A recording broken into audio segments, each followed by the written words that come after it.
Cube Radio. Salut, c'est Charles Dran avec l'équipe dans 5 minutes. On s'intéresse aux sciences, à l'histoire et à l'actualité. Aujourd'hui, on parle d'un phénomène biologique particulier à l'humain, pleurer, verser des larmes. Pourquoi certaines personnes pleurent plus que d'autres? On le remarque souvent en regardant des films ou même des scènes de la vie quotidienne. Certaines personnes vont pleurer à chaudes larmes très très facilement, tandis que d'autres ne vont pas pleurer du tout. Pourquoi certaines personnes pleurent plus que d'autres? Et pourquoi aussi, pour exprimer une émotion forte, la réponse de notre cerveau, c'est de faire couler essentiellement de l'eau par les yeux. Bizarre tout ça. Voici Myriam Lefebvre. Déjà, pour comprendre pourquoi des personnes pleurent plus que d'autres, il faut comprendre pourquoi on pleure à la base. Il y a énormément d'études sur le sujet, c'est une question qui est plutôt complexe et qui comprend plusieurs éléments de réponse. Quand on pleure, peu importe la raison, le processus est le même. C'est notre glande lacrymale qui est située entre le globe oculaire et la paupière qui produit des larmes. Et ensuite, avec le clignement des yeux, le fluide se répartit sur l'œil et la larme s'écoule par les points lacrymaux de nos paupières. 3 types de larmes. La larme basale, celle qui forme le lubrifiant, le protecteur de nos yeux qui est là en permanence. La larme de réflexe, celle qu'on libère en réaction à des irritants, par exemple le vent, la poussière, la fameuse épluchure des oignons aussi. Et finalement, les larmes psychiques, les larmes produites en réponse à des émotions, autant de peine que de joie. Ces larmes-là sont déclenchées par une connexion complexe avec notre système nerveux autonome.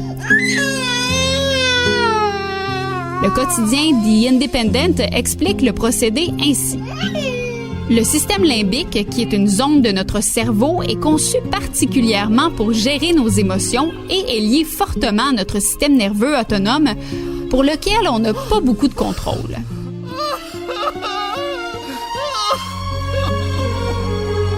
Le système nerveux contrôle, on dit dans une certaine mesure, le système lacrymal grâce à un neurotransmetteur, l'acétylcholine, une molécule qui stimule la création des larmes. Donc, si on résume, nos réponses émotives activent notre système nerveux qui dicte à notre producteur de larmes de s'activer.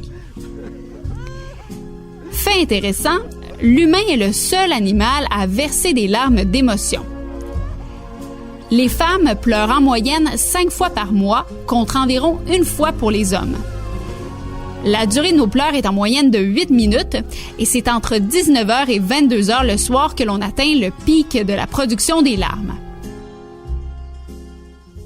On produit aussi moins de larmes en vieillissant car les glandes lacrymales s'atrophient. On parle d'une baisse de 40% de production après 65 ans et 70% après 80 ans.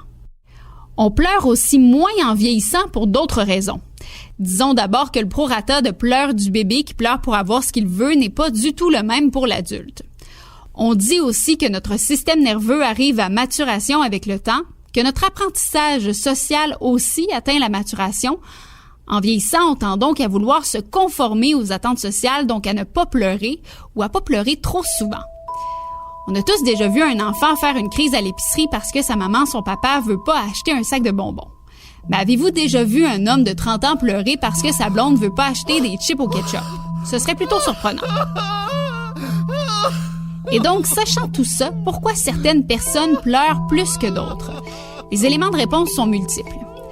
D'abord, on sait que les bébés pleurent pour avoir ce qu'ils veulent. Mais les adultes pourraient faire la même chose inconsciemment pour obtenir ce qu'ils veulent aussi.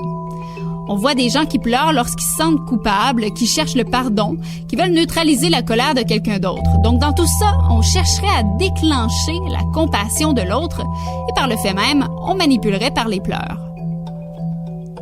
Il y a une autre étude faite sur des gens qui ne pleurent jamais qui a conclu que ces personnes-là étaient beaucoup moins en mesure de décrire leurs relations, étaient moins connectées à leurs émotions et surtout qu'ils étaient plus enclines à refouler des émotions négatives et à avoir des comportements agressifs que les gens qui pleurent.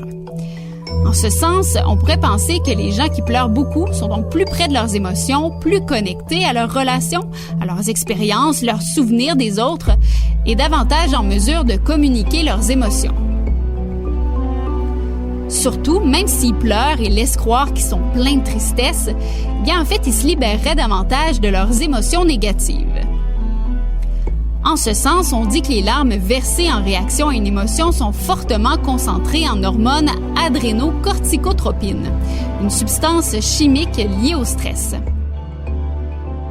Quand on pleure, on se libère donc du stress et on devient plus calme et détendu. Quelqu'un qui pleure davantage pourrait donc inconsciemment chercher à libérer du stress. Finalement, si on revient aussi à l'idée de vouloir se conformer avec notre apprentissage social au fil du temps, à cette idée de mémoire sociale, on pourrait aussi croire que les gens qui pleurent davantage ont moins ce besoin de conformité, acceptent davantage de pleurer devant les autres, sans nécessairement se mettre à faire une crise à l'épicerie pour des chips, mais juste à avoir une aisance à pleurer. Ouais, pour moi, des chips au ketchup, j'avoue que je serais prêt à beaucoup, pleurer même s'il faut. Mais bon, à la lueur des explications de Myriam, on comprend que, en fait, on comprend pas tout, justement, encore de la complexité de notre système nerveux. Beaucoup de larmes couleront encore sur nos joues avant d'en percer tous les mystères. Merci beaucoup, Myriam Lefebvre. C'était en 5 minutes.